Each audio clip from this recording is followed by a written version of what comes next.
heshima na taadhima, Mheshimiwa Mkuu wa Mkoa, nikukaribishe sasa kwa ajili ya ufunguzi ama maneno ya utangulizi kwa ajili ya shughuli hii ya leo.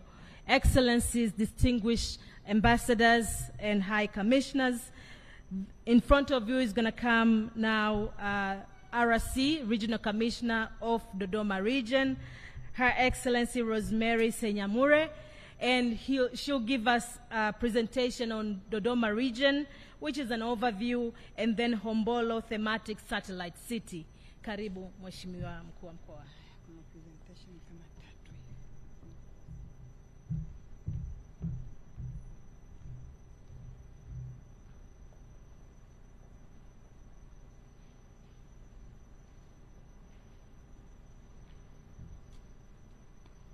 Your Excellency Ambassador Mahmoud Thabit Kombo, Member of Parliament, Minister of Foreign Affairs and East African Cooperation, Honorable Anton Mavunde, Member of Parliament, Minister of Minerals, Honorable Zainab Katimba, Deputy Minister of State, President's Office, Regional Administration and Local Government, His Excellency Ambassador Esmiwa Nyange. From Kenya, I heard that today you are representing Dean of the Diplomatic Corps. Honorable Mizengo Pinda, retired Prime Minister of the Government of Tanzania, United Republic of Tanzania. His Excellencies, Head of Diplomat Missions and International Organizations, Kaspa Muya, Dodoma Regional Administration Secretary, Honorable District Commissioners here present,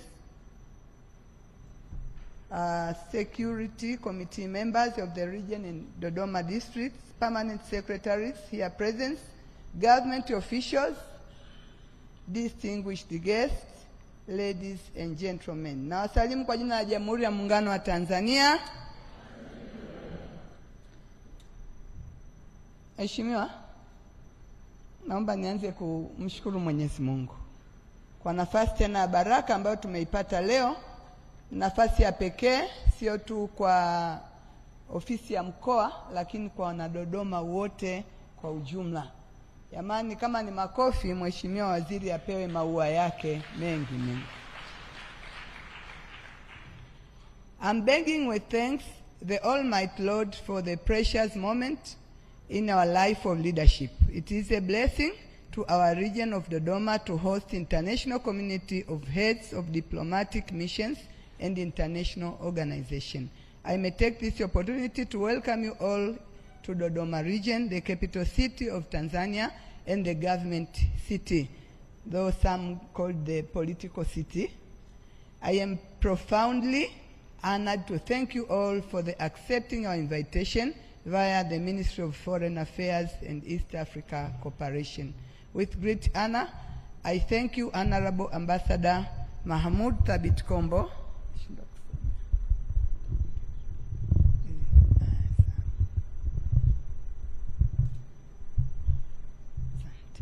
With great honor, I thank you, Honorable Ambassador Mahmoud Thabit Kombo, Minister of Foreign Affairs and East African Cooperation, for dedicating your precious time and accepting to be the guest of honor in this golden opportunity, which it is a historical event in Dodoma. This meeting is a response to our desire and dedicated commitment as Dodoma regional leaders to engage meaningfully with diplomatic missions to foster partnership for the mutual benefits of our governments and beloved people of Tanzania. Excellencies, I am aware that most of you, it is not your first time to be in Dodoma. You might have come in Dodoma several times, maybe for national events or ministerial works. But today, you are here for Dodoma region program. Today, the world is in Dodoma. Karibuni sana. I extend my profoundly thanks to my leaders, Her Excellency Dr. Samia Suluhu Hassan, the President of the United Republic of Tanzania for an explanatory and unwavering leadership that is dedicated for desire and maintenance of bilateral ties between our countries, as it is truly make this program to be easier coordinated. Tumpe maua yake. Excellencies, we are particularly grateful for the date Dodoma was announced the capital city and the headquarters of the government. We experienced rapid growth of population changes, of infrastructure and socio-economic services, which the international community and the indigenous can enjoy. At the outset, all the three pillars of the government headquarters have been shifted to Dodoma. The parliament started to have its headquarters in Dodoma. The State House followed, and this year we realized the judiciary headquarters was inaugurated in Dodoma. Ministries and government institutions have already shifted to Dodoma. Health facilities have already been improved to international standards. As for Benjamin Mkapa Hospital serves as the premier and delivering high-quality health care with specialized equipment in high-trained health personnel. Dodoma had the regional referral hospital, Milembe National Hospital, and Aga Khan Hospital. Education services have high standards from the kindergarten to university level. We use the curriculum that suits all kinds of community to serve the international standards under the international schools. We have El Shaddai International Schools, we have Canon International Schools with international syllabus. Water services, electricity, roads, and communication are already available in Dodoma.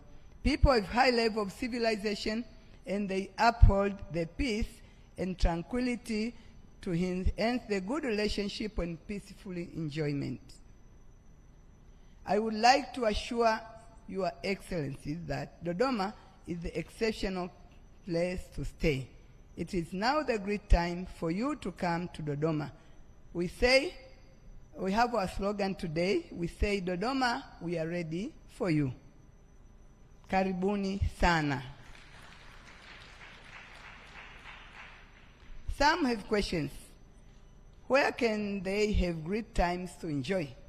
Excellencies, I want to assure you all the places you used to enjoy in other places like Dar es Salaam, Arusha, and other capital cities, we also have here in Dodoma. We do not have the ocean like Dar es Salaam, but we have Lake Homboro with natural breeze. You can experience the waves of the lake with beautiful surroundings. We have more plans for infrastructure.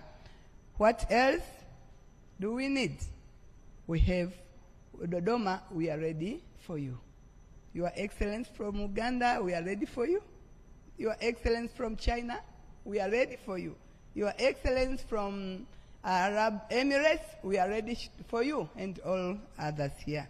Dodoma region being the capital city, and the population has increased to 3.4 million, while the population of the Dodoma city have increased to 960,000 people.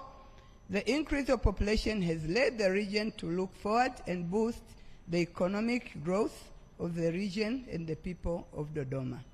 The government has hugely invested in Dodoma, inclusive the government city at Mtumba, construction of the Ziara, and I'm pleased to note that much easier and more comfortable it was for you to travel from Dar es Salaam to Dodoma via Ziara. Hope most of you came with Ziara and you used to enjoy the trip. Investment in the ring road with 112 kilometers. Currently the implementation has reached 88%. The construction of Msalato International Airport, which under implementation and expected to be completed this year, 2025. Irrigation infrastructure, power station for cooling 400 kilovolts, and the power line construction 400 kilometers from Mwalimu Julius Nyerere hydropower station to Zuzu Dodoma. The turnover of all the mentioned investment funded is more than 10 trillion Tanzanian shillings here in Dodoma. The investment in Dodoma, when compared to the contribution to the GDP, are quite not equivalent. Hence, we ask ourselves, what is our contribution and what will be the return on investment? In answering those questions, that's why we have decided to have 5 priorities at the strategic investment priorities for economic growth, to increase the GDP of people of Dodoma and to increase the GDP for Dodoma region. The first priority is agriculture. 72% of people of Dodoma depends on agriculture. In Dodoma, we have 4.1 million hectares. Among these, 2.2 million hectares is the arable land for farming, depending on rainfall. Her Excellency Dr. Samia Suluhu Hassan, the President of the United Republic of Tanzania, has decided to invest a lot of funds in agriculture to ensure sustainable farming through construction of irrigation schemes, drilling of boreholes and dams, which will ensure sufficient food production. Via this project, Dodoma will be green and the economic growth will be encountered to 72% of people of Dodoma who depend on agriculture. This will lead to food sufficient, improved nutrition, and economic growth. Excellencies, Dodoma has priority crops such as sorghum, sunflower, the national strategic crop for the production of cooking oil, grapes, the pride of Dodoma, which is produced only in Dodoma within East and Central Africa. And for now, we have started promoting apple as another strategic crop. Researchers have shown that apple can have tremendous results in Dodoma. The government has invested on building better tomorrow. I know most of you know about the BBT at Chinangali Park and Dogoe Farms at Chamwino. We also have Kongwa Ranch, which is the largest ranch in Tanzania with the best taste of its meat. Excellencies, the second priority, we have tourism. Dodoma has a lot of tourist attractions which have not yet promoted. We have the Mkungunero Game Reserve with all big 5 animals and a tower. We have Swaga Swaga Game Reserve, which is only 2 hours from Dodoma city center. Coral painting under TFS. We have the historical sites for the freedom fighters at Kongwa, grapes plantation, wine processing, and other grape products. All this can make a unique selling proposition for East and Central African tourism. Dodoma cultural heritage is deeply enriched by the Gogo, Rangi, Bulunje, and Sandawe tribes, whose traditions and dances offer an authentic and engaging window in Tanzania diversity identity. Dodoma, the capital city, we are titled to conduct national and international conferences, which can be termed as conference tourism. We also have sports tourism through the construction of sports field and entertainment zones. Currently, we have constructing an international standard stadium and recreational center at Nzuguni. Dodoma is closer to Ngorongoro National Park, only 4 hours from Dodoma. Tarangire National Park, only 2 hours from Dodoma. Ruaha National Park, only 100 kilometers from Dodoma Gate. Through this connectivity, we want Dodoma to be a gate of tourism, as it is accessible to neighborhood regions and more than 8 countries connected to our country. There is an opportunity for hotels investment to be built in Dodoma, international conference halls, sports fields, golf course investment, malls, cinema halls, tour operators, companies, recreational parks, to mention but a few. Excellencies, the third priority, to make Dodoma a logistic hub. We all know that Dodoma is well connected through the presence of Ziara, the coming Salato Airport, which is expected to be completed this year, the presence of Ring Road connected to 4 regions with tarmac roads, presence of dry port, Dodoma is also a strategic, is in the strategic location. The connectivity of Dodoma is ready for logistic hub. I invite you to invest in the logistic-related activities, including warehouses, trade centers, and others. Excellencies, the first priority for economic development in Dodoma is industry and construction sector. We have enough land located for large, middle, and small-scale industries. For the time being, we have few large-scale industries, including Intercom Fertilizer, owned by Burundian, sunflower industries. We have areas reserved for industrial park at Nala, Ihumwa, and Mpunguzi. Dodoma is growing very fast, and construction industry is a priority. We invite real estate companies for investment. The fifth priority is minerals. Through research conducted by Geological Survey of Tanzania, GST, shows Dodoma as the leading region for having many varieties of minerals, including rare earth minerals, strategic minerals, gemstones, gold. Some of the minerals include uranium, copper, graphite, nickel, lithium, ruby, feldspar, quartz,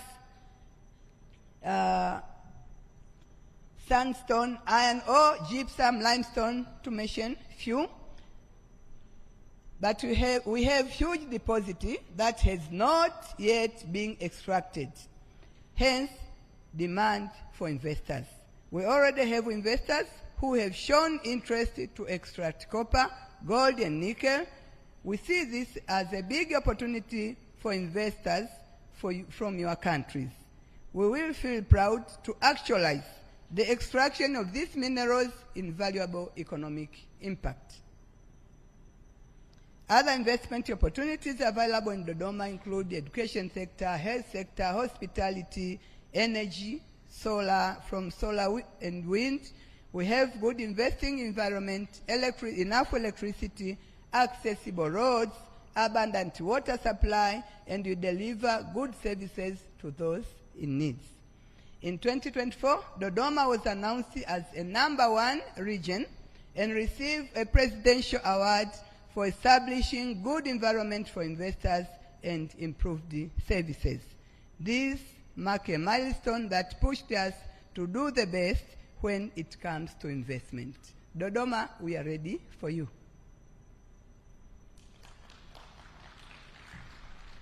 Excellencies, here are soon coming projects which will make Dodoma a great destination. The expansion of Dodoma-Morogoro Highway to 6 lanes roads, 50 kilometers from Dodoma City to Chamwino, 3 lanes to Chamwino and 3 lanes from Chamwino to Dodoma, with walkways to pedestrians. Expansion of airport roads, 4 lanes, 10 kilometers. Construction of commuter trains in the city of Dodoma. Implementation of 3rd phase of Gambet City Mtumba. Construction of leaders, clubs. Construction of international stadium at Nzuguni. Plans of implementing new Hombolo thematic city. We have a slogan which we say, a country within a city. You will see it, the plans just soon. Construction of embassy offices, Timtumba. Excellencies, after my remarks, may I please welcome all to listen to presentation of Hombolo thematic city, Dodoma government city, and the airport plans. After that, I can finish my presentation. Thank you.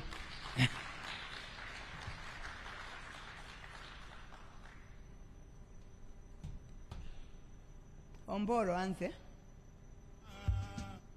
Njoo uanze, alafu atakuja wa government city, alafu atakuja yule wa kumalizia Dodoma overview. Asanteni kwa kunisikiliza. Mtazamaji wa TBC, hilo lilikuwa wasilisho la mkuu wa mkoa wa Dodoma Rosemary Sitaki Senyamule aliyekuwa akiwapitisha wageni wake katika fursa mbalimbali zinazopatikana katika mkoa wa Dodoma, akitaja na hapo mwanzo wakati wa utambulisho tulielezwa kwamba watatembelea maeneo mbalimbali, miongoni mwake ni hospitali ya rufaa ya Kanda Benjamin Mkapa, lakini mji wa serikali Mtumba, kadhalika na ujenzi wa mradi wa kimkakati kabisa wa uwanja wa ndege wa kimataifa wa Msalato, na sasa yeye akawa anataja pia vitu vingine vya ziada vinavyopatikana hapa mkoani Dodoma na kwa nini anawaalika watembelee. Miongoni mwake ametaja eneo la Hombolo ambako unaenda kujengwa mji wa kimkakati wa Hombolo na maeneo mengine mengi ambayo yameyataja, lakini hivi sasa amemwalika mmoja ya wazungumzaji ambao wanaenda kuelezea fursa zilizopo katika mkoa wa Dodoma. Karibu sana, tumsikilize akiwa anatoa wasilisho lake mbele ya ugeni huu. Dr. Frederick Sagamiko, City Director for the City Council of Dodoma.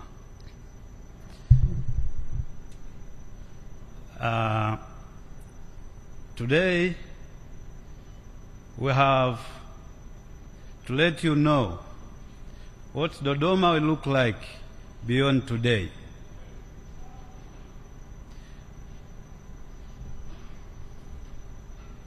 Her Excellency Regional Commissioner has passed through the most important investment opportunities and available that already existing projects in Dodoma. But we want to know how Dodoma will look like beyond today. Beyond today, Dodoma will create the next iconic urban destination in Africa.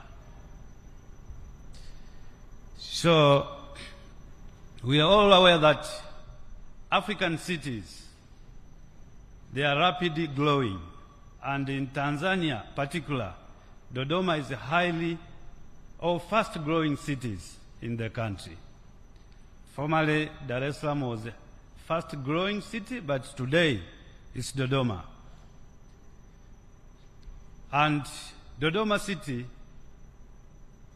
as a capital city of Tanzania, is uniquely positioned to redefine urban living on the continent. In alignment with our master plan, that is 2019-2039, that is the capital city master plan, the Council of Dodoma has launched an ambitious project known as the Hombolo Thematic Satellite City. The Hombolo Thematic Satellite City, this is a visionary city that will occur in the land size of 9,809 hectares. And the city will blend the tourism, culture, and smart urbanisms. The concept for the design of the city is the country within the city, as the former speaker has introduced to you. What does it mean? As you're all aware that Tanzania will have different regional zones, like northern zones, southern zones. These zones share similar characteristics and sometimes attractions. We want to bring the country within the same place, within the Dodoma city. That's why we call a country within a city. But other continents, other nations, apart from Tanzania, they never left behind. We also adopt a global village concept. So when you are talking about Hombolo thematic city, we mean the country within the city concept and a global village. So I'm sure all of you here in this room today, you have either contributions in making this vision to be true.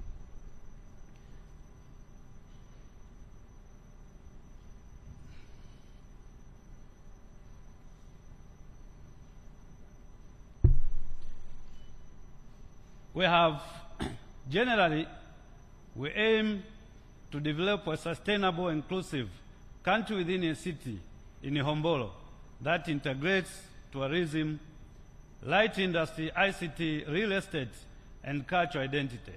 This will position Dodoma as a dynamic, livable, and globally competitive capital city. And these are some of the specific objectives that will enable us to attain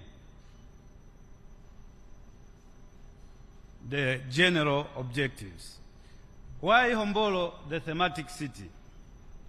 First, strategic location. Hombolo sits at a pivotal location within Dodoma spatial structure area, an area with vast unexploited land, natural features, and proximity to the city center.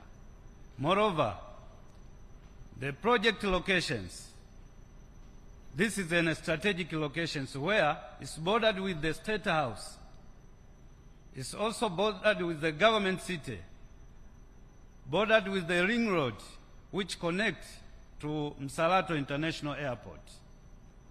And it's almost 3 kilometers from the dry port. So when you are talking about logistic mobility, you are talking about the Hombolo thematic smart city. But we also implement the 2019-2039 Capital Master Plan. The Hombolo Thematic City Initiative is not a new phenomenon. Since 2019, the Hombolo Lake was designated as a recreational area. So we have just capitalized the vision that was set since 2019. But also, we aim to integrate sustainability and innovation.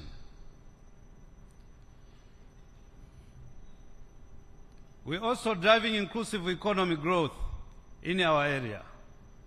But having the Hombolo thematic city will bring a symbol of national identity and global appeal. As I have said, we also have the concept of global village in our project. This project will catalyst for the public-private partnership and investment mobilization. Through the master plan,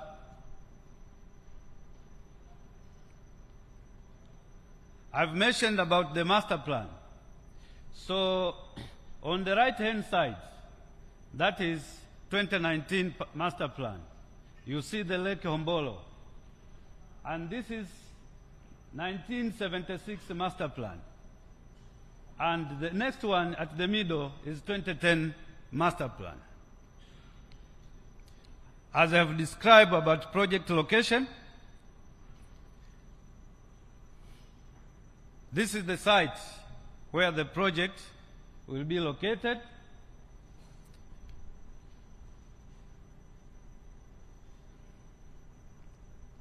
And it will connect the government infrastructure like government city, Msalato International Airport, dry port, and the State House. About the design concept, I have said we have two concepts, a country within a city concept and the global village concept.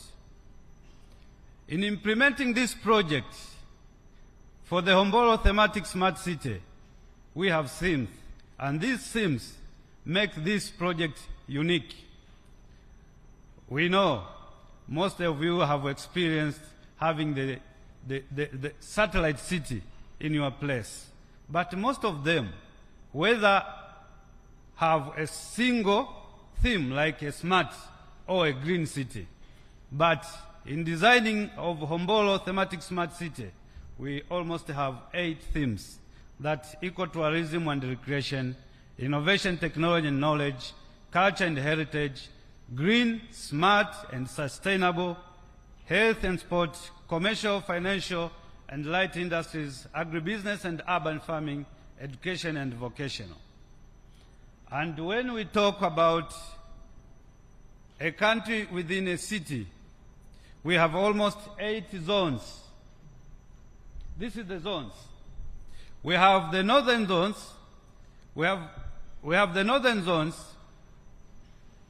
which represent the northern regions like Arusha and Kilimanjaro, the main activity will be a tourism. We have a lake zone. As we all aware that the lake zone is bordered with our neighboring countries like Kenya, Uganda, and DRC. So in a lake zone also we'll be having the global concept, that we will have a dedicated place for global culture, global activities. But also we have a western zone for entertainment, coastal zone like Dar es Salaam and coastal region, that is industrialization.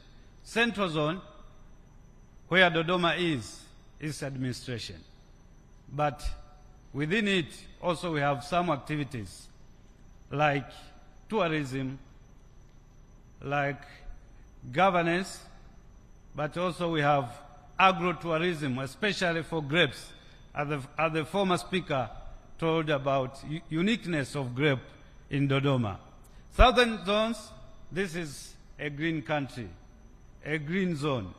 And South Coast is commercial and business. Dodoma, being a capital city, is not only for mainland, it's also for Zanzibar. So during video presentation, you'll see how Zanzibar is presented in our project. You need to cruise a boat within the Hombolo thematic city to reach the Zanzibar zone. So in zoning also we have a place for Zanzibar. That's why we are saying a country within a city. All parts of Tanzania will be represented in our project. We have some phases in implementing this project, and now we are in phase 1, and most of activities in phase 1 is ongoing. About financing, mostly we depend on first, government, that is local government and central government, especially in establishing the horizontal infrastructures. But also we depend on investors, especially on PPP. So we know we have some developers back home. This is an opportunity to invest. In investing in the future of Africa, that is Hombolo thematic smart city. So we have a PPP collaborations that is welcomed in implementing our projects. We have so many benefits that will come out from this project, from economic, employment, social, environmental. As I've said, this will be a green city and smart city. So we are going to have a lot of opportunities. So please, simulation.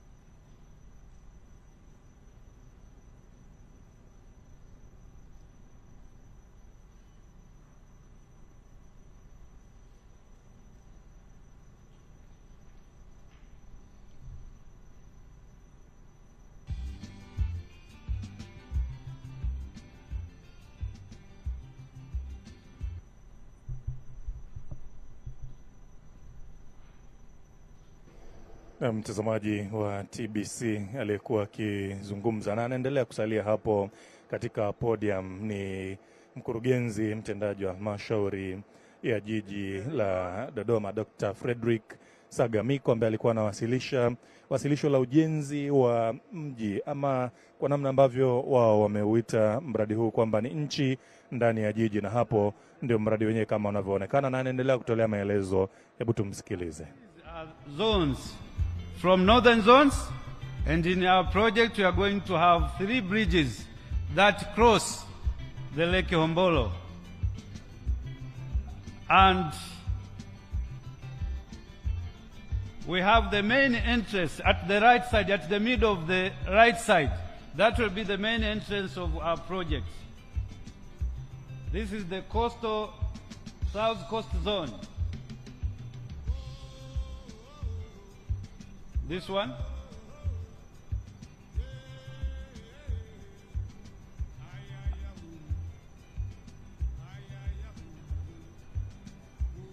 Also, we have Central Zone, where Dodoma, Singida is found.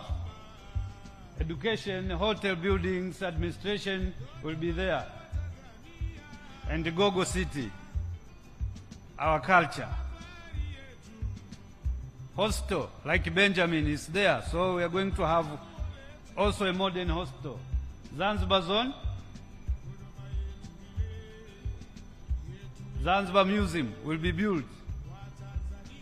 Southern Highlands will be having a golf course and racing. Western Zone, sports and games.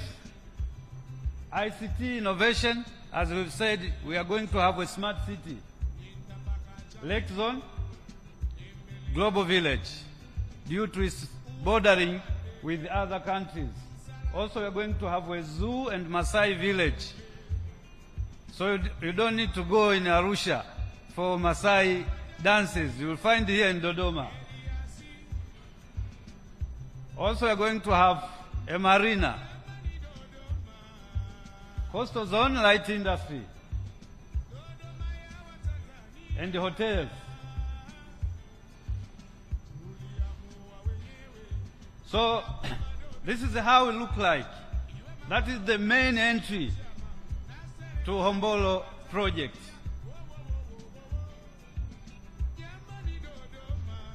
This is for car race, this one.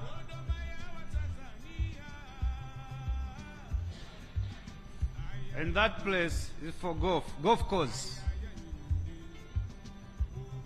But around it, we are having some hotels. This is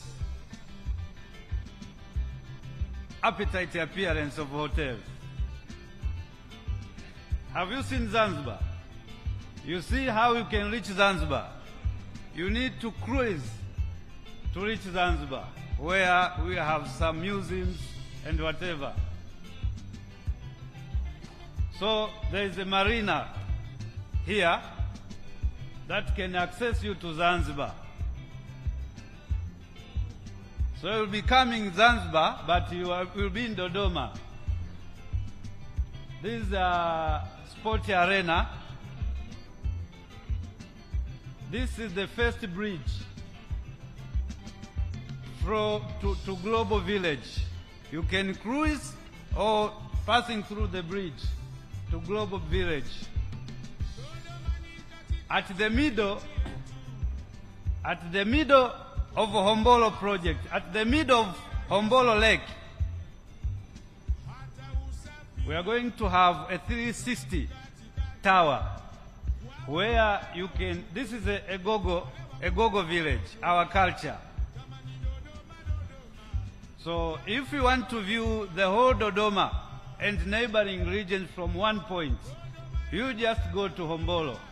This is a 360 tower, approximately 300 meters high. Light industries. And this will be the third bridge heading to northern part, where recreation, tourism, mountain hiking. So this is the northern part. Unfortunately, this one will be different from that one from Arusha. They don't have a nice lake like Hombolo. So we'll be finding the mountain hiking, recreation, zoo, tourism, in addition, additional package that you'll get in the northern zone of Dodoma is boat cruising, which is not there in Arusha, neither in Arusha nor Kilimanjaro. So this is Dodoma beyond today. How do you find it?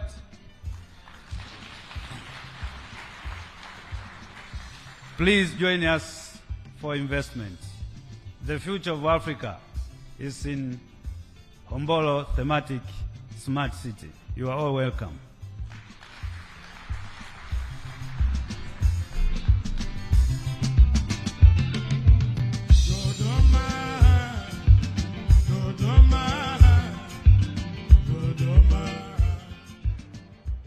Ni Dr. Frederick Sagamiko, mkurugenzi wa halmashauri ya jiji la Dodoma, akimaliza wasilisho lake kwa picha jongefu hiyo ama video ambayo inaonyesha namna mradi wa mji wa pale Hombolo wao wakiita ni Nchi ndani ya jiji la Dodoma, kwa maana ya mgawanyo wa kanda 5 ambazo zimegawanywa: kanda kaskazini ambayo itakuwa ni mahususi kwa ajili ya masuala ya kiutalii, lakini kanda ya magharibi kwa burudani, kanda ya kati ikiwa ni eneo la kiutawala, lakini wametaja vile vile eneo la kiviwanda na uwekezaji, eneo la kanda ya mashariki na pwani.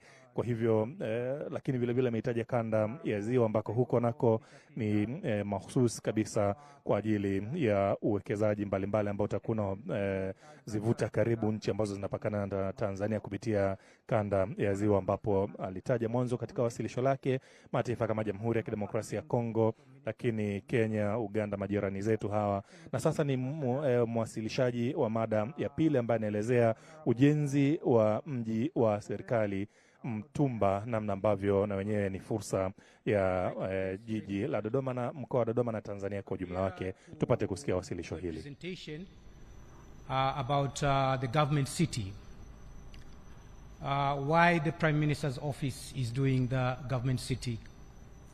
The Prime Minister's office, as you know, we are working, the Prime Minister's office, Parliament Policy and Coordination. We are working in helping the Prime Minister to undertake his constitutional duties, including the coordination of the government activities. And in that, one of the responsibilities that the office has been given, I've been tasked with, is the coordination and facilitation of the government of the move of the capital of the country from Dar es Salaam to Dodoma, and that includes, but not least, coordination of the development of the capital city, but also coordination and the supervision of the, coordination and development of the national capital, and also coordination and supervision of the construction of the government city. So, as you all know, there is going to be a presentation, so I just give a brief introduction, and then later I'll conclude. So, the government city. Utangulizi. Mkutano mkuu wa 5 wa 16 uliofanyika. The government city is an area of about 6,000 acres. What is being developed now is about 1,500 acres. We also have another 4,600 acres which are still in the designing process. And that design will also involve various international corporations to help us in designing all together with the old part to make sure that we achieve the vision of having a state-of-the-art, which is a vision of having a smart city with all the necessary requirements, including sustainability, accessibility, but also the high-tech oriented city and many other things. But within the government city, as you'll see, there are different parts of the government city, and among the parts, an area where we have about 68 plots that have been designed for the embassies office, embassies and high commissions, but also for international organizations. Most of you, I think some of you I can see here, you've already visited the government city and you've been shown where your property is located. And together with the Ministry of Foreign Affairs, Regional Commissioner Office, Ministry of Land, and the City Council. We are working on coming up with the special guidelines for the coordination of the construction of the embassies and international organizations, which now that we are completing the first phase of the government city in terms of the ministries and other institutions that are there, that now we are trying to see how we can focus on making sure that we facilitate effectively the construction of the embassies and international organization offices. Ambassador, Honorable Minister has been very pushy, I can say, to make sure that this, as you understand, the President, His Excellency Dr. Samia Suluhu Hassan, would want to see all the embassies have moved to the government cities come 2030. And that is an extension, actually. The plan was to come 2025. So we have extended that because we are realization that the government city needs to support the diplomatic corps. There are other facilities and amenities that are supposed to be in place before moving for the embassies. So from that perspective, that from coming July, we hope and we are planning to make sure that we start the coordination of the development of the part of the embassies and international organizations. So without more to say, I'll just conclude in the end. But now please join with us to see this short presentation about the government city. And just a caution, what we have here is until the 30th of April. There are more developments that have been happening and they're going to happen within this month. So that also will add after this presentation. Thank you very much. Karibuni.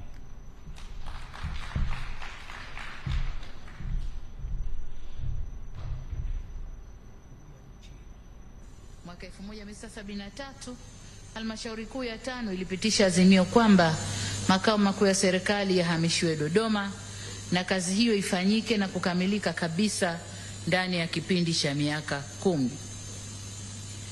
Sasa tangu mwaka 1973 Baba wa Taifa alipoutangazia umma wa Watanzania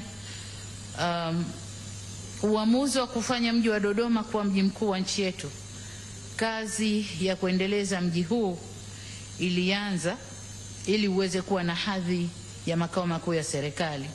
Lakini kazi hiyo haikuwa rahisi kutokana na sababu mbalimbali zikiwemo za kiuchumi, na kuifanya safari hiyo kuwa ndefu zaidi kuliko ilivyopangwa. Tarehe 23 Julai 2016, uamuzi wa kuhamishia rasmi shughuli za serikali Dodoma ulifanyika, na mwaka 2018 sheria ya tamko la makao makuu ya nchi, The Dodoma Capital City Declaration Act 2018, ilitungwa na kutangaza jiji la Dodoma kuwa makao makuu ya nchi, na tarehe 18 Agosti mwaka 2017 serikali ilielekeza mji wa serikali kujengwa katika eneo la Mtumba lenye ukubwa wa hekta 540.90. Kwa kazi haikuwa ndogo na ilikuwa ni kazi ya kila awamu iliyoingia kwenye madaraka kuwezesha au kuanza ujenzi wa vitu mbalimbali ili Dodoma ichukue sura ya kuwa makao makuu ya serikali.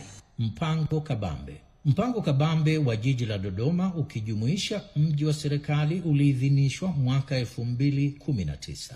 Katika mpango kabambe huo, masuala yaliyojumuishwa ni pamoja na wizara na taasisi za serikali, balozi na taasisi za kimataifa, maeneo ya ujenzi wa taasisi za utoaji huduma na maeneo ya mapumziko na burudani. Ujenzi wa mji wa serikali unatekelezwa kwa awamu, ambapo awamu ya kwanza ya ujenzi ilianza tarehe 28 Novemba mwaka 2018 na kukamilika tarehe 22 Machi mwaka 2019. Katika awamu hiyo serikali ilijenga majengo ya ofisi za muda 23 kwa ajili ya matumizi ya wizara. Majengo mengine yaliyojengwa katika awamu hiyo ni ofisi ya mwanasheria mkuu wa serikali pamoja na jengo la wakala wa barabara vijijini na mijini TARURA. Ujenzi wa mji wa serikali awamu ya pili. Awamu ya pili ya ujenzi wa mji wa serikali ilianza Oktoba mwaka 2021 na inahusisha ujenzi wa miundombinu na majengo ya ofisi za wizara na taasisi. Ubunifu wa majengo na miundombinu umezingatia dhana ya kuwa na mji janja, smart city. Kwa upande wa majengo, kazi ya ubunifu wa michoro ilifanywa na Wakala wa Majengo Tanzania, TBA.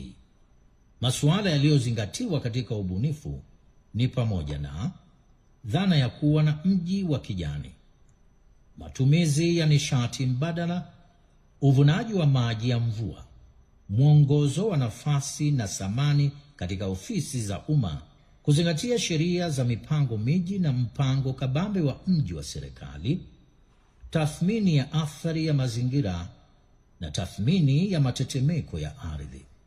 Ujenzi wa awamu ya pili katika mji wa serikali unajumuisha jumla ya majengo 38. Majengo 28 ni ofisi za wizara na majengo 10 ni ofisi za taasisi. Aidha, jengo la makao makuu ya ulinzi wa taifa Ngome, litakalotumiwa na Wizara ya Ulinzi na Jeshi la Kujenga Taifa, limejengwa katika eneo la Kikombo. Aina na muonekano wa majengo. Majengo ya awamu ya pili yamegawanyika katika muonekano wa aina kuu 4, yani prototypes, zilizosanifiwa kwa kuzingatia mahitaji halisi ya ofisi mbalimbali kama ifuatavyo. Majengo yenye uwezo wa kuchukua watumishi 300, majengo yenye uwezo wa kuchukua watumishi 500, majengo yenye uwezo wa kuchukua watumishi 1400 na majengo kwa ajili ya taasisi yenye uwezo wa kuchukua hadi watumishi 150. Gharama za ujenzi. Jumla ya gharama zilizoidhinishwa kwa ajili ya ujenzi wa majengo ya awamu ya pili ni shilingi bilioni 738.95, ambapo jumla ya shilingi bilioni 534.4 sawa na asilimia 72.4 zimetolewa kwa wakandarasi na washauri waelekezi. Hatua iliyofikiwa katika ujenzi wa majengo. Wastani wa jumla wa ukamilishaji wa majengo ya awamu ya pili umefikia asilimia 89.7. Aidha, kati ya majengo 38, majengo 3 ya wizara na majengo 3 ya taasisi yamekamilika. Majengo yaliyokamilika ni ofisi ya Rais, utumishi, Wizara ya Mali Asili na Utalii, Wizara ya Maji, kituo cha polisi, ofisi ya wakala wa huduma ya ununuzi serikalini na hoteli ya halmashauri ya jiji la Dodoma. Majengo 11 ujenzi wake umefikia zaidi ya asilimia 90. Aidha, wizara na taasisi 22 zimekamilisha taratibu na kutoa zabuni kwa wakandarasi wa ndani ya nchi zenye jumla ya shilingi bilioni 66.7 na wizara 8 zimeanza kupokea samani. Aidha, jengo la makao makuu ya ulinzi wa taifa Ngome, litakalotumiwa na Wizara ya Ulinzi na Jeshi la Kujenga Taifa, ujenzi wake umekamilika. Ujenzi wa jengo la ofisi ya Serikali ya Mapinduzi Zanzibar.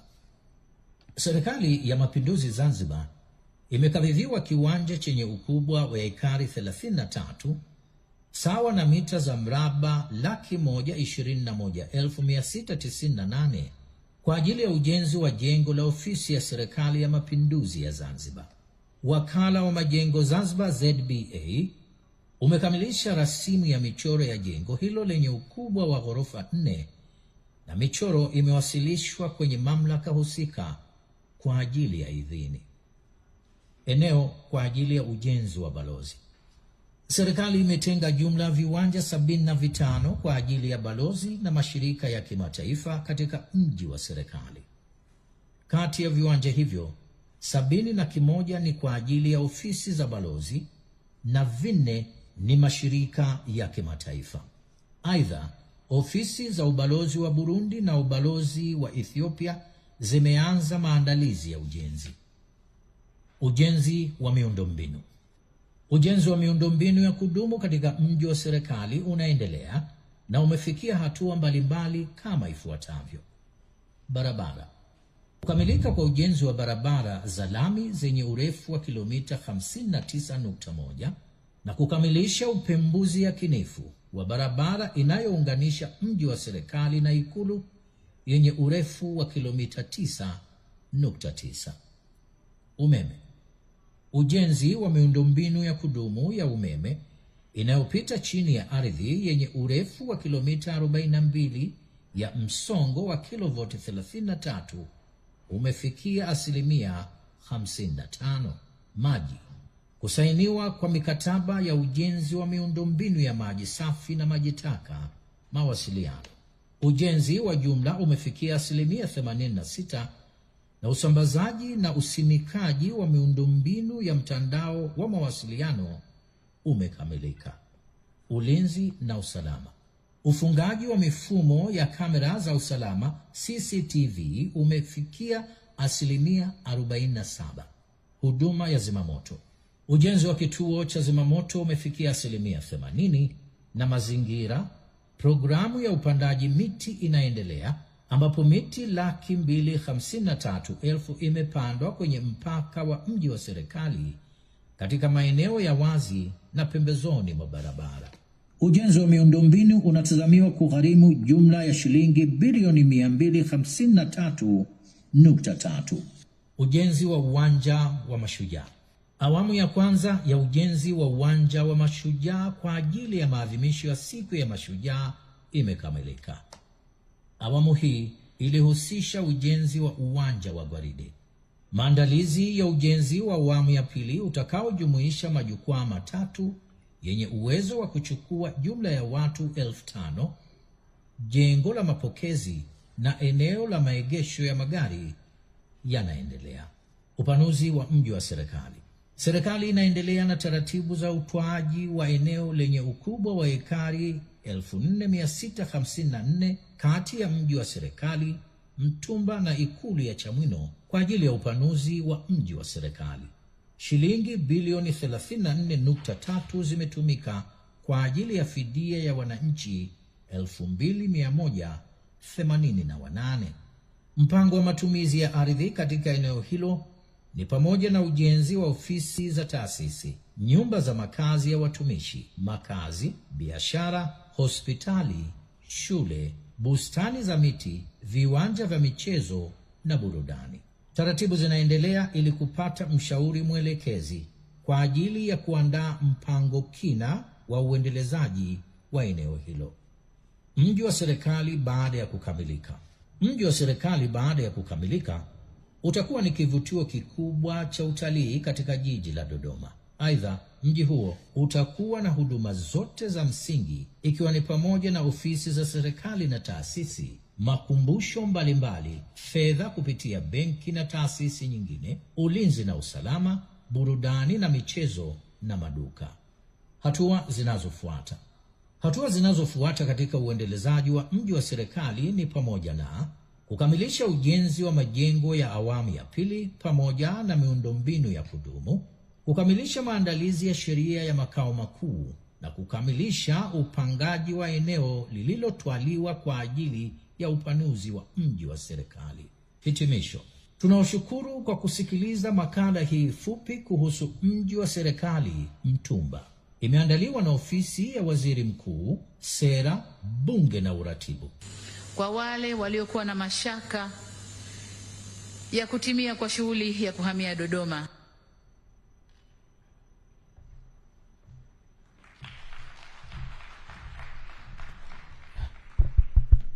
Thank you very much. Serikali Mtumba na mwasilishaji wake amerejea tena kwenye podium kwa ajili ya kutoa ufafanuzi, na si mwingine ni Omar Ilyas kutoka ofisi ya Waziri Mkuu, Sera, Bunge na Uratibu. Minister Anthony Mavunde has also started to move to his new office. I'm sure you're enjoying there. And also on the 1st of June, we are going to have the Ministry of Ministry of Education also they'll move. We're expecting within the June, we're going to have more 2 to 3 ministries, they'll be moving. So the idea is by July, more than a half of the ministries, and we are talking about thousands of government workers, they'll be moving to the new buildings and enjoy the life there, but also other ministry will come, they'll continue. Because the minimum, as we said, maximum now we are talking about 91% average to 65%, one of the building which started very late, that's 65%. So most of the building they'll be finishing soon.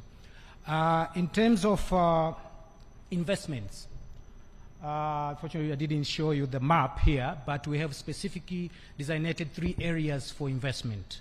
And that is the part where we are going to collaborate with the private sector. We are going to have shopping malls, we are going to have hotels, restaurants, but also other social amenities like there is a Capitol. When we go around, because after here we'll go around, so we'll see the Capitol Garden, the Capitol Park, where there are going to be some 2 or 3 museums there, and also together with Heroes Acre. In Zimbabwe, we call Heroes Acre, right? Yes. So we have, but also there are other parts, the other properties for other commercial activities, the offices and what. But also the United Nations, there's another space where the United Nations, we are going to construct one United Nations office, where all the United Nations office will be located there. Plus other international organizations, they also have some area where they're going to be together. The other thing about embassies that have started constructions, Embassy of Uganda have already started. They are now doing mobilization there. It's going well. Soon they'll start the construction. And I'm told there are many other embassies that are already in the process. So we welcome you.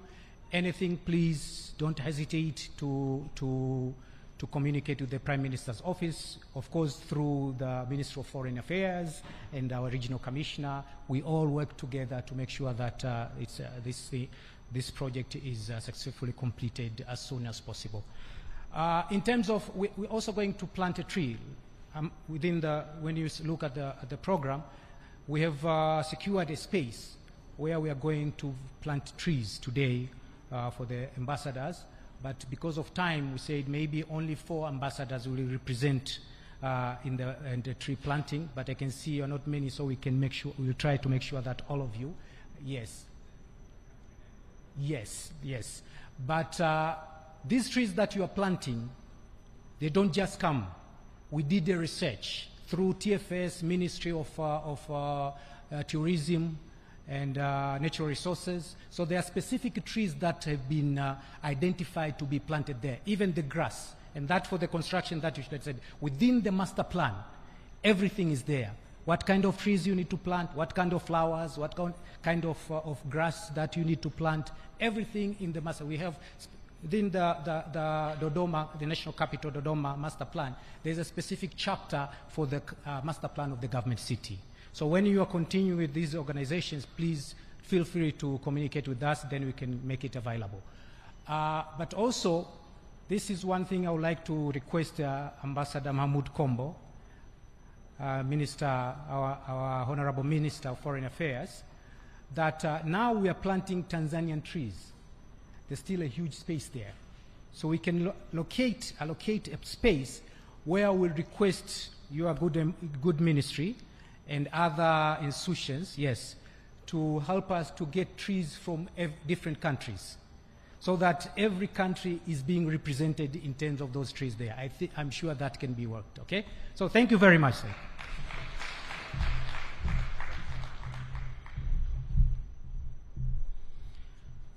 Thank you. In the beginning, we received an overview and a remark from the Regional Commissioner. Now, are you ready? Let us view a 9 minutes Dodoma overview. Please, can you start? Jamani Dodoma.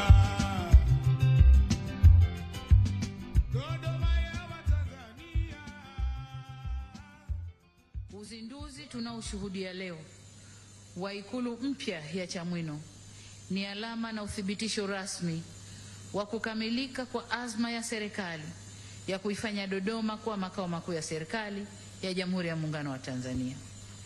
Kwa wale waliokuwa na mashaka ya kutimia kwa shughuli ya kuhamia Dodoma, kwa sasa wameshaamini kwamba hakuna kurudi nyuma. We are here to stay. Tupo Dodoma. Dar es Salaam tutakwenda kupokea wageni wetu wa kimataifa. Tutakwenda kufanya kazi zinazopaswa kufanywa Dar es Salaam, na tutakapomaliza msalato na ujenzi wa nyumba zetu katika awamu ya pili ya ujenzi wa Dodoma, hata wageni wa kimataifa tutawapokea hapa. Kwa hiyo hatua kwa hatua Dar es Salaam tunaiacha kuwa mji wa biashara. Dodoma, the Tanzania's rising capital, nestled in the heart of Tanzania, Dodoma region is a beacon of progress, blending strategic governance, robust infrastructure, and vibrant socio-economic potential. Declared the nation's capital in 1973, Dodoma has evolved into a dynamic hub, hosting the parliament, key government institutions, and a thriving population of over 3 million people across its semi-arid yet resource-rich landscape of 41,311 square kilometers. A connected capital, Dodoma's mobility network is a testament to its growth, with 545 kilometers of tarmac roads, expanding ring roads, and the Standard Gauge Railway linking the eastern and western parts of the country. The upcoming Nsalato International Airport, capable of hosting an Airbus A380, and plans for a 47.2-kilometer light rail system will further cement its role as Tanzania's logistical hub. Powering progress, with 200 megawatt from the national grid, out of which only 40% is consumed, and the untapped potential in solar, wind, and biogas, Dodoma offers a stable energy platform for industries and investors. Water for growth. Despite its semi-arid climate, Dodoma is addressing water scarcity through the Fakwa Dam project and the visionary Lake Victoria water conveyancy project, ensuring sustainability for its booming population. Social services excellence. Healthcare. The Benjamin Mkapa Hospital, soon to be Tanzania's second national hospital, leads with advanced care, complemented by private giants like the Aga Khan Hospital and Lancet Tech Laboratory. Education. From international schools such as Feza and Canon Andrea Mwaka to the University of Dodoma, expanding to accommodate 60,000 students by 2027, the region is nurturing future leaders, economic engines, agriculture. A powerhouse for grapes, harvested twice a year, sunflower oil, and beef, Dodoma is scaling agro-processing and irrigation projects like Msagali Dam at 75% of completion, Chanangali 2, a BBT flagship, and Homboro and Kongwa ranches. Industry and trade. From wineries, fertilizer production, sunflower oil processing, to the 5,000 hectares Ihumo dry port, Dodoma is poised as a trade gateway for East and Central Africa. Tourism. Diverse tourism appeal and attraction, spotlighted by Kondoa Rock Art, which is a UNESCO site, Swaga Swaga Game Reserve, the upcoming Naninane Stadium and Sport Arena, hosting 32,000 seats, makes it a tourism destination. Sustainable vision. Dodoma is greening its semi-arid terrain through tree planting campaigns, waste recycling, and eco-friendly urban planning. The road ahead. With pipeline projects like the Lake Victoria water supply, commuter rail, ring roads, international airport, dry port, Magufuli city's expansion, and the Homboro thematic satellite city, Dodoma is not just Tanzania's political capital, but a 21st century model of integrated development. Dodoma's promise, a testament to Tanzania's ambition, where infrastructure, innovation, and inclusivity converge to unlock opportunities for investors, residents, and the nation at large. Dodoma is ready for you. Investment opportunities. Dodoma's golden horizon, a land of opportunity. The sun rises over Dodoma's vast fertile plains, painting the landscape in hues of gold and green. Here, agriculture isn't just a livelihood, it's a thriving industry. With 2.5 million hectares of arable land, Dodoma is Tanzania's breadbasket, leading the nation in grape production and ranking among the top regions for maize and sunflowers. Farmers tend to sprawling vineyards, their grape destined to become some of Sub-Saharan's finest wines. Nearby, fields of sunflowers stretch to the horizon, their seeds pressed into oil that fuels both kitchens and economies. Innovations like subsurface dams and rainwater, harvesting tan and semi-arid climate into an asset, ensuring crops flourish year-round. But the land's bounty doesn't end there. Dodoma's 8.6 million cattle, goats, sheep, and poultry roam ranches like Kongwa, one of Tanzania's largest ranch. The hum of Dodoma's abattoir and dairy factories echoes the region's role as a meat and milk powerhouse. Even fish thrive here, with ponds and lakes like Haubi teeming with life thanks to clever aquaculture. From farms to safaris, a tourist's paradise. Beyond the fields, Dodoma's beauty unfolds in unexpected ways. The ancient Konda rock paintings, a UNESCO treasure, whisper stories of ancestors, while Swaga Swaga Game Reserve offers thrilling glimpses of zebras and antelopes. At Gonga Hot Springs, visitors soak in geothermal waters, and Lake Hombolo shores invites leisurely afternoons. Agrotourism blooms in vineyards, where travelers taste local wines and medical tourists flock to Benjamin Mkapa Hospital for world-class care. The region's untapped potential calls for eco-lodges, safari tours, and cultural hubs, inviting investors to build the next chapter of Tanzanian tourism.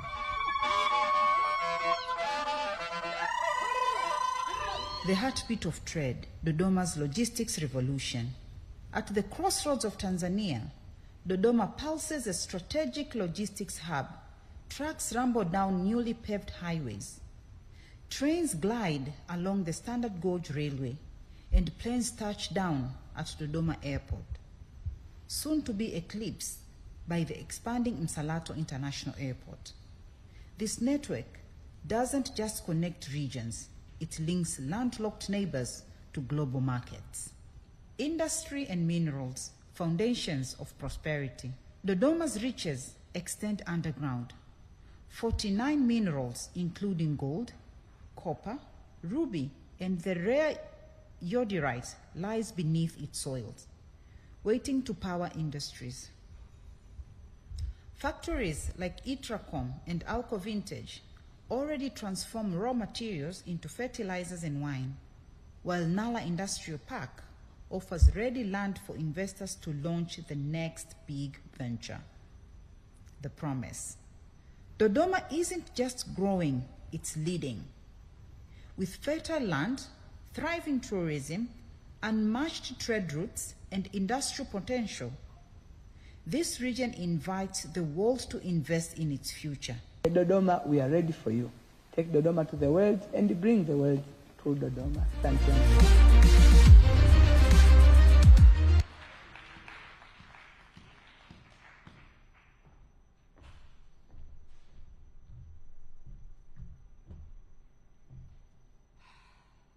Let us clap hands for our visionary leader, Dr. Samia Suluhu Hassan, Honorable, who make all this happen. Excellencies, with all this information, what do we expect from today?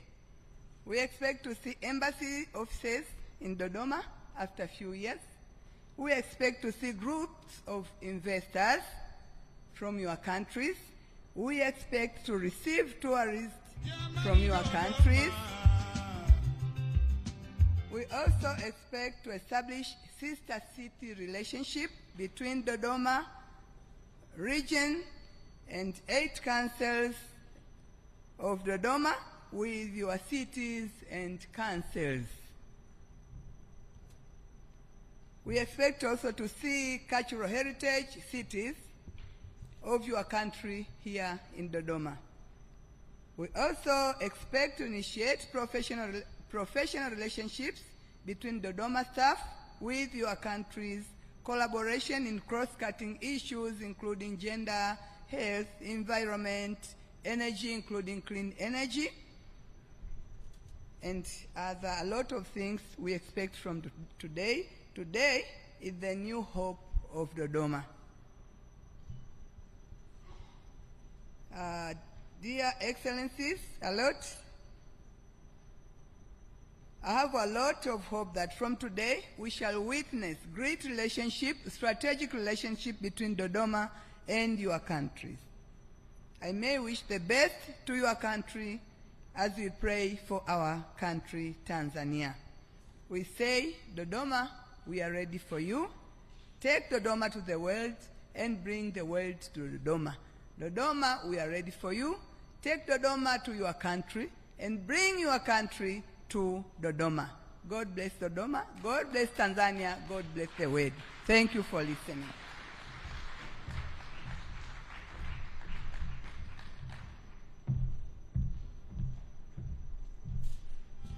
Thank you so much. That was the regional commissioner of this region that we're in, Dodoma.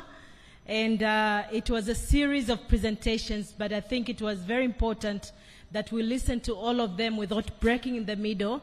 And that's why I beg for your indulgence, Excellencies, so that we can understand the whole concept of why we are here.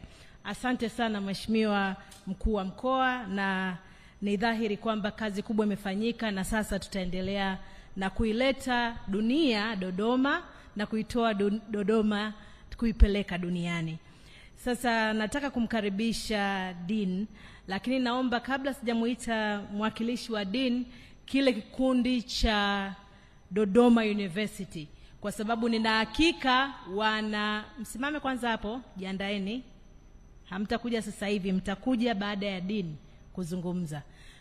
Ujumbe wao watakaoenda kuzungumza una mantiki kwenye presentation aliyoifanya mkuu wa mkoa na wasaidizi wake wote kwenye ile Hombolo thematic city, lakini pia mji wa serikali na mji mkuu au makao makuu ya nchi ambao ni Dodoma.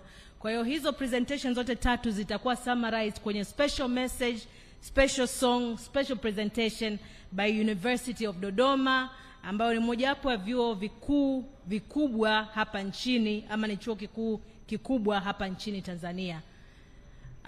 Mheshimiwa kaka yangu balozi wa Kenya nchini Tanzania, ninayo heshima kubwa kukaribisha sasa kwa ajili ya kutoa neno la shukrani kwa ajili ya ujumbe wa mkuu wa mkoa. Karibu Mheshimiwa Balozi Jenga Isaac for your remarks.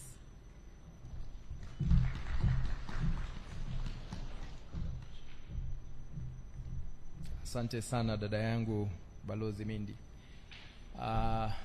Mgeni rasmi Mheshimiwa Waziri Mahmud Thabit Kombo, Waziri wa Wizara ya Mambo ya Nje na Ushirikiano wa Afrika Mashariki, Mheshimiwa Waziri kaka yangu Anthony Mavunde, Waziri wa Madini, Mheshimiwa mzee wetu Waziri Mkuu mstaafu Mizego Pinda, mstahiki meya wa mji huu mzuri wa Dodoma, na wenzangu mabalozi, ndugu mabalozi, ambassadors and high commissioners present here today, wageni waalikwa, Mheshimiwa RC mwenyeji wetu, dada yetu Rosemary Senyamule, na wenzetu wote ambao wamefika hapa. Habari za mchana. I want to first begin by saying that I have not been here long enough to be the dean. So I stand here to represent the dean.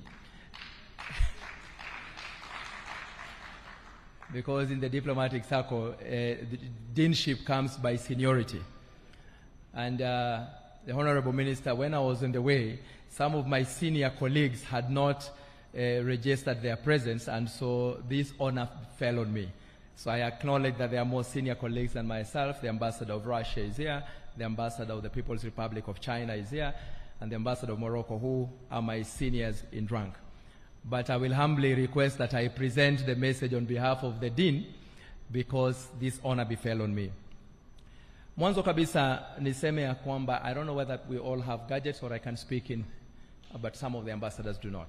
Okay, fine. Mwanzo kabisa ningependa kusema hivi, Mheshimiwa Waziri, nikushukuru sana kwa sababu ya hamasa uliotupa sisi ili tuweze kufika hapa siku ya leo kama mabalozi tunaowakilisha nchi mbalimbali na mashirika ya kitaifa. Kwa kweli kama hatungelifika hapa, hatungekuwa na picha nzuri ya Dodoma ya sasa na ya Dodoma, the future Dodoma. Hii leo tumefika na tumeona. Na kwa kweli hatungelijua kwamba Dodoma is ready for us. We have been thinking that Dodoma will be ready for us maybe in another 10 years, maybe another 15. And because of that, sometimes we don't budget for it. Manake mambo yote ya kimaendeleo, haswa ya miundombinu, lazima ufanye uwe na kufanya mipango. Kwa hivyo tuje kwa tukifanya mipango, manake tulikuwa nasema Dodoma ingali bado. Na tunaulizwa kila mara na capital zetu, Dodoma imefikia wapi? Tunasema tuwape miaka 10 hivi, wakijaribu sana pengine miaka ama miaka 15 kidogo. Mheshimiwa Waziri, tulikuwa tunaona kasi ambayo inaendelea kwa wizara na taasisi mbalimbali za serikali ambazo zimesonga, tukawatoa kwenye miaka 20, sasa tulikuwa tumefika 15, na pengine mkijaribu sana, mkijitahidi sana miaka 10. Lakini niseme ya kwamba presentation ambayo tumeiona siku hii ya leo inaonesha kwamba mwanzo kabisa kazi kubwa sana tayari imeshafanyika, na ningependa mimi kuwahongereni sana kwa niaba yangu na niaba ya mabalozi tuliofika hapa. Kazi kubwa tayari imeshafanyika, asilimia kubwa. Nafikiri kama sikosei, inaonesha kwamba zaidi karibu asilimia 89 ya majengo ambayo yanatakana kuwa yako tayari yameshafanyika, na mambo mengine mengi. Na kwa kweli presentation hii ambaye tumeiona siku ya leo, najua kwamba sio ahadi tupu. Ni ahadi ambayo mna malengo ama dhamira ya kufikia, kwamba siku zijazo na kulingana na master plan ambayo ipo, mji wa Dodoma utakuwa kama tulivyoona siku hii ya leo. Niwashukuru pia, nishukuru serikali ya Muungano ya Tanzania ikiongozwa na Mheshimiwa Rais mama yetu Samia Suluhu Hassan, kupitia kwa waziri wa mambo ya nje, kwa ukarimu wao. Wengi wetu tumefaidi kwa kupewa kipande cha ardhi ili tuweze kujenga balozi zetu. Nawashukuruni sana. Na sio tu kipande kidogo, ni kipande kikubwa. Wengi wetu tumepata nafasi, na nafikiri sijui kama nitaje, sijui kama kulikuwa na upendeleo, lakini ni kipande kikubwa ambacho ninavyoona wenzangu wanavyosema itaweza kujenga balozi na pengine pia makazi ya balozi na watendakazi kwenye ubalozi wa nchi mbalimbali. Kwa hivyo asanteni sana. Kingine niseme ya kwamba kupitia mpango huu ama program hii ya leo imefanya tukawa na ile ambayo kwa kimombo tunasema experience. Tumekuwa na experience kwa sababu tumeona 3D presentation. Tumehisi ni kama tuko pale. Kwa hivyo wale ambao sisi hatujaanza kazi tunahisi kama kidogo tumechelewa, manake tungelikuwa pale. Tumeona mji ulivyokuwa, dhamira ilipotoka na maamuzi yalipofanyika mwaka 1973 ya kwamba makao makuu ya serikali yatakuwa Dodoma, na kasi ambayo sasa imekuwepo katika awamu hii ya Mheshimiwa Rais Samia na awamu iliyopita kuendeleza ndoto ile kwamba ikamilike. Tunaona Dodoma ama viwanja tulivyokuwa tukiona ilikuwa ni kama kichaka. Hivi sasa ukienda pale unaona kwamba mambo yameshachukua shape, mambo ya kazi inaendelea, na kwamba sisi sasa ndio tumebakia kwamba tuingize mkono wetu pale ili tufanikishe hili.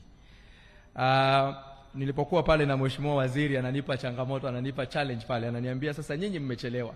Tunaona wenzetu wengi majirani wameshaanza kufanya mipango. Na mimi nikukuhakikishia mheshimiwa waziri na mgeni rasmi, kuanzia leo sasa, manake nimeona, mimi nakuwa na imani kama ya Tomaso, mpaka nione ndio niamini.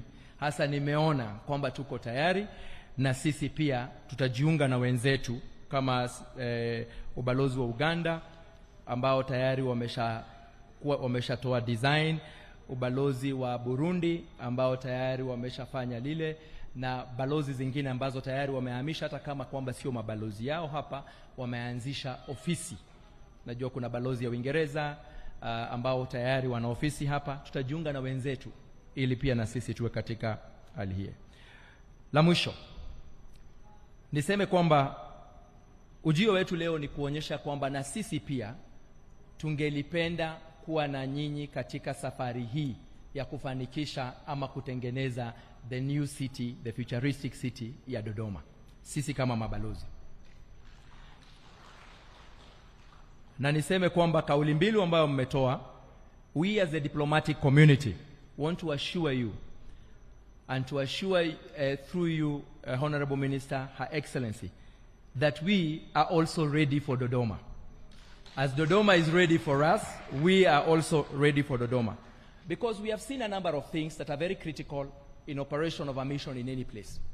One, there must be facilities that go with diplomatic missions. Many of us come from different backgrounds. So there must be international schools of a caliber of international standard so that diplomats can be able to reside here and be able to reside here comfortably with their families.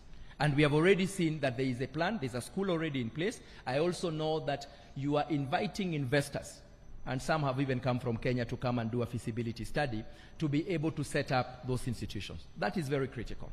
The other critical thing is health facility. We are aware now that Benjamin Mkapa Hospital, I have had an occasion to move around slightly, and maybe we'll be able to see more today, is an institution that you can call world class. It is dependable, it is well equipped, and has the right kind of personnel. This again is critical for the diplomatic mission, their staff, and also their families. Finally, one of the things that go with diplomatic missions, and that's why sometimes we are zoned in particular diplomatic enclaves, is security. We have seen that you already have established proper programs, proper structures to ensure the security not only of the officers of government who are here, but also the diplomats, the community, and their families that are coming, who are going to reside in Dodoma. And this goes together, not just the physical security, it goes together with what we have seen as ICT development and other infrastructure that you've put in place. So I can confidently say that seeing what we've seen today, and on behalf of this diplomatic community, I want to say that our mindset is that Dodoma is ready for us, and we are ready for Dodoma. And finally, because the minister said, make your speech short so that you don't get in the way of lunch. Because these diplomats like myself travel today, so he's very keen. Finally, let me say, Your Excellency, Honorable Minister, we saw today you shared with us part of I think the master plan, I think the document for the airport Msalato. What I would also request, because this will enable us to do our work much better with our capital, is if we could get some of these presentations that are here in virtual and digital copy, then we can be able to share them with our capitals to enable the financing that is critical for this. Thank you very much. Dodoma, we are also ready for you. Asante.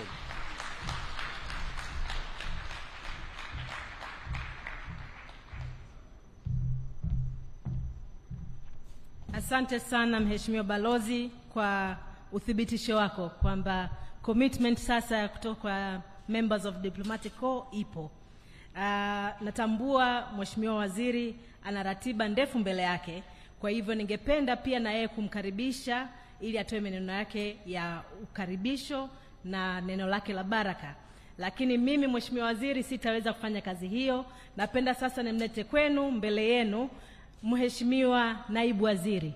Mheshimiwa Naibu Waziri yeye ndio mwenye portfolio hii ya local government, regional administration and local government.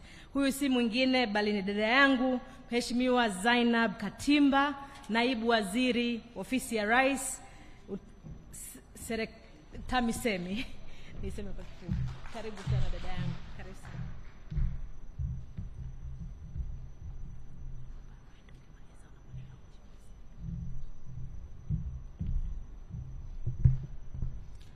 Honorable Ambassador Mahmoud Thabit Kombo, Member of Parliament, Minister for Foreign Affairs and East African Cooperation, Your Excellency Dr. Isaac Njenga, High Commissioner of Kenya to the United Republic of Tanzania, and also the Acting Dean of the Diplomatic Corps, Honorable Mizengo Pinda, former Prime Minister of the United Republic of Tanzania, Honorable Anthony Mavunde, Minister for Minerals and Member of Parliament representing Dodoma Urban Constituency, Honorable Ms. Rosemary Senyamule, Regional Commissioner for Dodoma, Honorable Members of Parliament here present, Your Excellencies, Heads of Diplomatic Missions and International Organizations, Chargé d'Affaires, Mr. Caspar Muya, Dodoma Regional Administrative Secretary,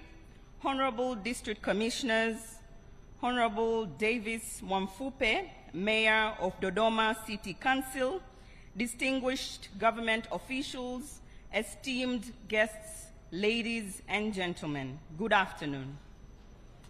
Your Excellencies, distinguished members of the Diplomatic Corps, it is with deep appreciation that I stand before you today and extend my heartfelt gratitude to the Office of the Dodoma Regional Commissioner for organizing this important event, the Diplomatic Capital City Tour, here in Dodoma, our nation's diplomatic capital.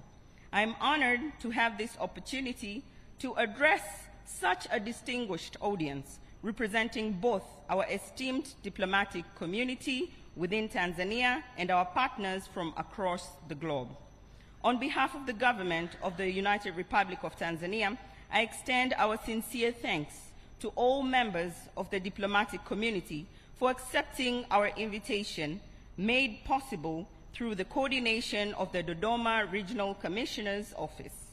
Your presence here is a testament to the strong partnership we value and the spirit of mutual cooperation that continues to guide our engagement with the global community.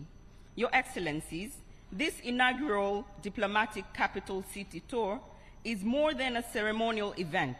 It is a platform for knowledge exchange, mutual learning, and the exploration of new avenues for collaboration. It presents a timely and valuable opportunity for strengthening our ties and deepening the shared understanding between Tanzania and its international partners. Allow me to take this opportunity to briefly highlight some of the significant strides Tanzania has made under the visionary leadership of Her Excellency Dr. Samia Suluhu Hassan, President of the United Republic of Tanzania.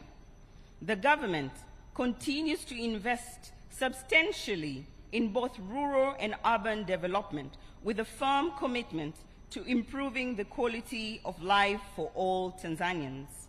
In the health sector, in the past 4 years, the government has invested approximately 1.297 trillion Tanzanian shillings, and these funds have been directed towards the construction and rehabilitation of health facilities, procurement of essential medical equipment, and expansion of emergency services. Key accomplishments include construction of 129 new district hospitals and rehabilitation of 48 existing ones, development of 367 health centers, and nearly 1,000 dispensaries in collaboration with local communities, establishment of specialized centers for managing disease outbreaks, and installation of modern diagnostic facilities in various regions. Furthermore, over 382 ambulances, 210 administrative vehicles, and 540 motorcycles have been provided to enhance outreach services, including immunization campaigns. Health sector grants have grown from Tanzanian shillings 35 billion in the year 2020-2021 to Tanzanian shillings 181 billion in the budget year 2024-2025, ensuring continuous support and sustainability. In the education sector, the government has invested over Tanzanian shillings 5.1 trillion to expand access and improve quality. Key highlights include construction of 1,399 new primary schools and 1,044 secondary schools, including 1,016 ward-level schools in underserved areas, but also building of 61,000 plus classrooms, 241,000 latrines, and housing for staff and students, significantly reducing overcrowding and improving learning conditions. Growth in secondary school enrollment from 1.6 million to over 2.18 million students within a single year, but also the promotion of STEM education for girls, with girls' science secondary schools established in every region, now serving over 10,000 students. An investment of over 9.35 billion Tanzanian shillings in digital transformation, equipping secondary schools with computers, projectors, and other ICT tools to promote digital literacy. In the transport sector, the Tanzania Rural and Urban Roads Agency, TARURA, continues to improve the national road network, which now spans approximately 144,430 kilometers. While progress has been steady, challenges from recent El Nino-related weather events have damaged parts of the infrastructure. But in response, the government has significantly increased the budget for road construction, rehabilitation, and maintenance. Cost-saving innovations are being implemented. For instance, 395 bridges have been constructed using locally available stones, reducing cost by nearly half.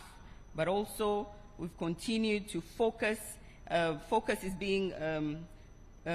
being placed on sustainable, affordable, and climate-resilient infrastructure solutions. These achievements speak to Tanzania's unwavering dedication to building a resilient, inclusive, and forward-looking nation. They also underscore the importance of both regional development and global cooperation in our journey towards sustainable progress. Your Excellencies, we valued the continued partnership and collaboration with your governments and organizations. Your support, whether through financial assistance, technical expertise, or knowledge sharing, has played a vital role in our progress thus far. We look forward to deepening these partnerships as we work together towards shared goals. In conclusion, I hope that your visit to Dodoma, Tanzania's diplomatic capital, will open new avenues for dialogue, mutual understanding, and sustained cooperation. Together, let us continue to build a brighter future for our people, our nations, and our shared world. Thank you very much. Asanteni sana. Gracias. Merci beaucoup. Shukran. Without further ado, may I please welcome you, Honorable Minister, to talk to this August meeting. Thank you.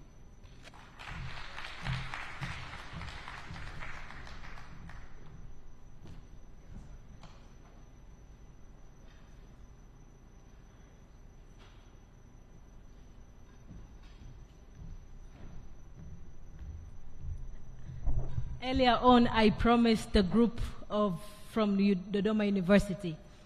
So since Honorable Minister has a few minutes to spare, please the group come forward, and after that we'll hear from the minister, and then will be a short exchange of gifts or souvenirs that will follow after guest of honor speech.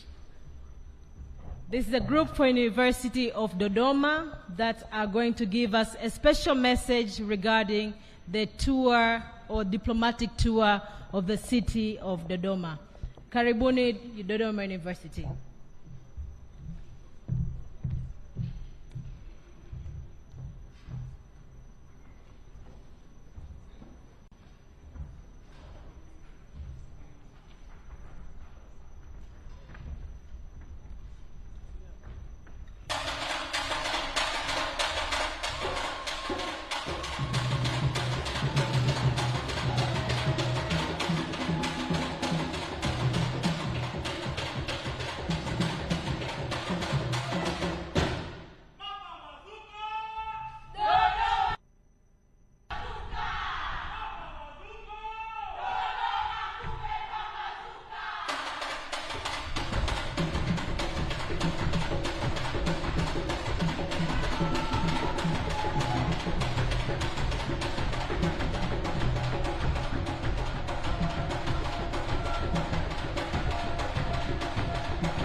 Asante.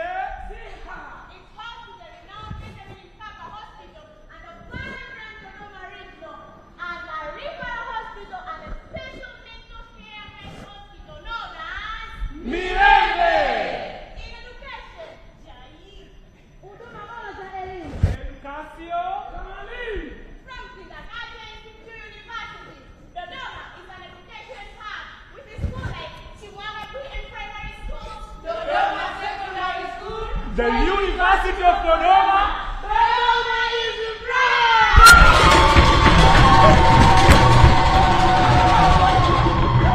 Take Dodoma to the world. Bring the world to Dodoma. And wait, Dodoma is easily accessible region, traveled by air with exceptional Tanzania Airlines, by the road or by the state-of-the-art standard gauge railway. SGR. All roads lead you to Dodoma. Take Dodoma to the world. Bring the world to Dodoma.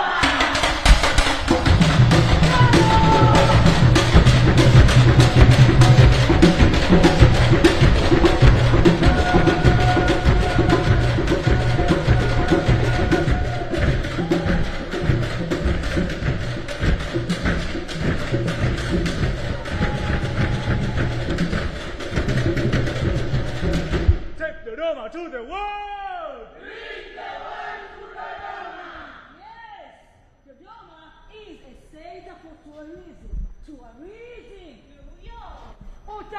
Tourism and historical treasure like Kwenye, Irangi Rock, paintings. Visit the strategic projects and enjoy the great songs and visit Nsalato barbecue. Hey,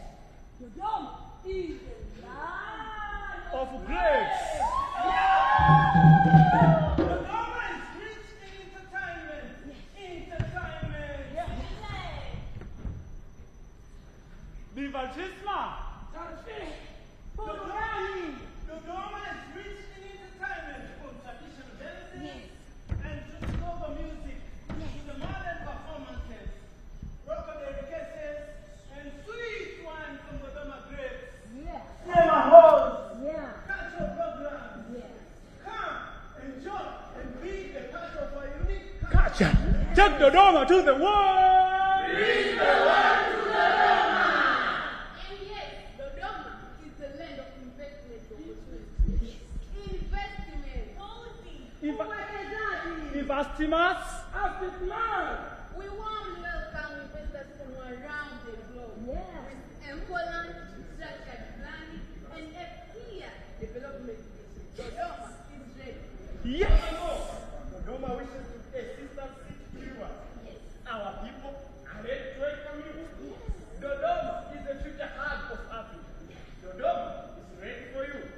Take Dodoma to the world. Bring the world to Dodoma.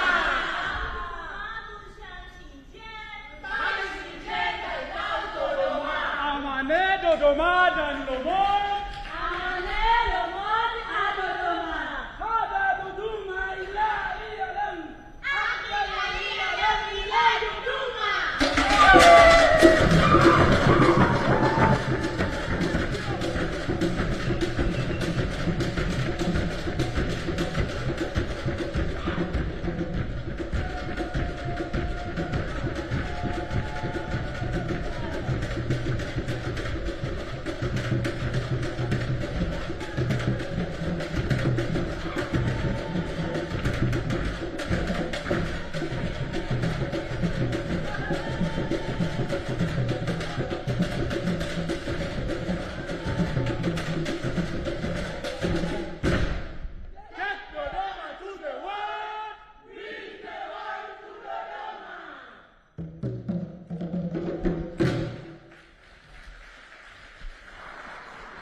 I will start with take Dodoma to the world. Now only ambassadors. I want to hear only ambassadors. You are my fellow ambassadors. Take Dodoma to the world. It's better. Take Dodoma to the world. Now everyone, take Dodoma to the world. Thank you very much. It's very difficult, as Ambassador says, standing between lunch and speaking.